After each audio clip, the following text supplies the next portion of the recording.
अजित पवारांवरती नेहमी टीकेचे आसूड उगारणारे प्राध्यापक लक्ष्मण हाके आता आपल्यासोबत आहेत.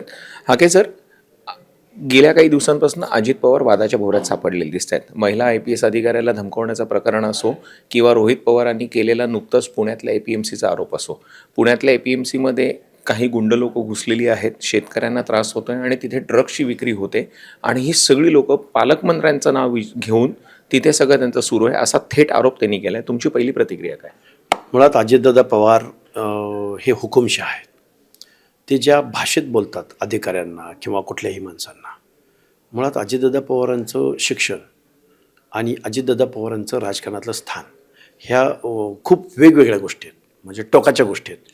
एवढं कमी शिक्षण असलेला माणूस ज्यावेळी एवढ्या मोठ्या पदावर जातो, UPSCमधून सिलेक्ट झालेल्या मुलीच्या बाबतीतलं त्यांचं बोलणं असो किंवा अधिकाऱ्यांच्या बाबतीमधलं बोलणं असो, अजितदादा पवार हे नेहमी डिक्टेटरशिप चालवतात.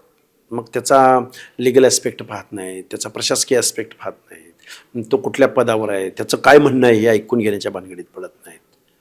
त्यामुळं अजितदादा पवारांकडून हे अपेक्षितच आहे.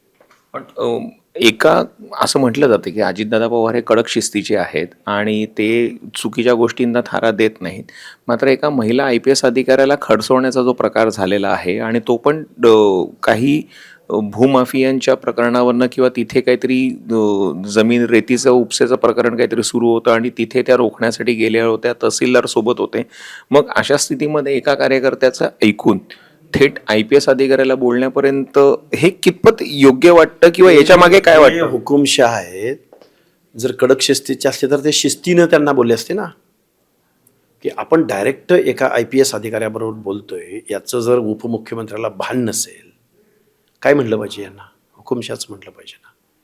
मुळात इंटेलेक्च्युअल UPSC अरे एवढी देशातली सर्वात अवघड परीक्षा म्हटलं जातं. ती परीक्षा एक मुलगी पास होते आणि त्या पदावर जाते, तिची काही डिग्निटी नसेल. मुळात पोल्ट्री चालवणाऱ्या माणसाला UPSCचा लॉंग फॉर्म सांगू शकतील काय दादा? किती एक्झाम काय पापड पेलावे लागतात किंवा झेलावे लागतात आणि मग UPSC पास होतं, हे जर अजितदादाला माहीत असतं तर ते त्या IPS अधिकाऱ्यांबाबत असे बोलले असते का? एक उदाहरण सांगतो. महाज्योतीच्या स्टुडंट मुलं आहेत, सारथीला पैसे मिळाल्यानंतर ते महाज्योतीच्या पण मुलांना द्यावेत म्हणून ते भेटायला गेले. ते काय बोलले माहिती आहे? PhD करून तुम्ही काय दिवे लावणार आहे आणि कुठं नोकरी लागणार आहे, आणि PhDचा आम्ही स्टायपंड दिला की तुम्ही लग्न करणार, घरं बांधणार. हे संशोधक विद्यार्थ्यांच्या बाबतीमध्ये महाराष्ट्राचा उपमुख्यमंत्री असं बोलू शकतो? म्हणजे इंटेलेक्च्युअल क्राऊडच्या बाबतीमध्ये जो या राज्याचा देशाचा ब्रेन आहे, त्याच्या बाबतीमध्ये महाराष्ट्राच्या महत्त्वाच्या पदावरच्या माणसांना असं बोलावं? मला वाटतं हे शिक्षण कमी आहे यांचं. आणि आपला देश, आपलं राज्य आपण कशा लोकांच्या हातात दिलं आहे त्याचं मूर्तिमंत उदाहरण म्हणजे अजितदादा पवार.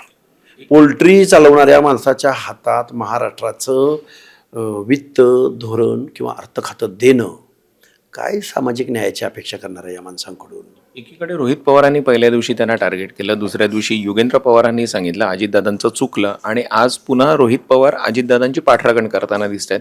त्यामुळे एकीकडे कुटुंबातनं आरोप करायचे, अडचणीत आणण्याचा प्रयत्न करायचा आणि नंतर पुन्हा सांभाळून घ्यायचं. हे पवार फॅमिली ही एखाद्या कंपनीसारखी वागते, प्रायव्हेट लिमिटेड कंपनी, आणि राजकारणामध्ये त्यांनी व्यावसायिकता आणली. त्यामुळं ते एकच आहेत, एकमेकाला सावरून घेतात, एकमेकाला निवडून आणतात. एका बाजूला म्हणतात देवेंद्र फडणवीसांबरोबर आम्ही सत्तेत आहोत, दुसऱ्या बाजूला त्याच महायुतीचा घटक असलेल्या राम शिंदेंचा पराभव करून पुतण्याला निवडून आणतात. हे कुठल्या साधनसूचितेत बसतं? आणि देवेंद्र फडणवीसांना हे कळत नसावं की आपण ज्यांना महायुतीमध्ये घेतलं आहे, मानाचं पान दिलं आहे, तोच माणूस भाजपच्या अधिकृत उमेदवाराचा पराभव करतो. हे कुठल्या लेवलचं राजकारण खेळतात आणि पुन्हा तेच करड्या शिस्तीचे, पुन्हा तेच स्पष्ट वक्ते. या स्पष्ट वक्त्यांवर जलसिंचन घोटाळ्याचे आरोप आणि त्याचे पुरावे घेऊन बैलगाडी भरून मोर्चा याच भाजपनं काढलेला होता. त्यामुळं राजकारण हे तत्वाचं राहिलं नाही, राजकारण सामाजिक न्यायाचं राहिलं नाही, राजकारण सामाजिक माणसाच्या हिताचं राहिलं नाही, तर राजकारण हे अशा दरोडेखोरांचं, कारखानदारांचं राहिलं आहे. आणि महाराष्ट्र या दरोडेखोरांनी, कारखानदारांनी वरबाडून खाल्ला आहे. सामान्य माणूस मात्र जिथल्या तिथं आहे. राजकारण आता सर्वसामान्यांचं राहिलेलं नाहीये आणि राजकारण्यांनी सर्वसामान्यांना ओरबाडून खाल्लेलं आहे. म्हणूनच अशा प्रकारचे प्रकार हे पुढे पाहायला मिळतात आणि त्यामुळेच सर्वसामान्याला कोणत्याही पद्धतीचा राजकारण्यांकडनं न्याय मिळेल की नाही अशी शंका प्राध्यापक लक्ष्मण हाकेंनी व्यक्त करून दाखवलेली आहे. कॅमेरा पर्सन महेश सोबत तुषार शेटे, महाराष्ट्र टाइम्स ऑनलाईन, मुंबई.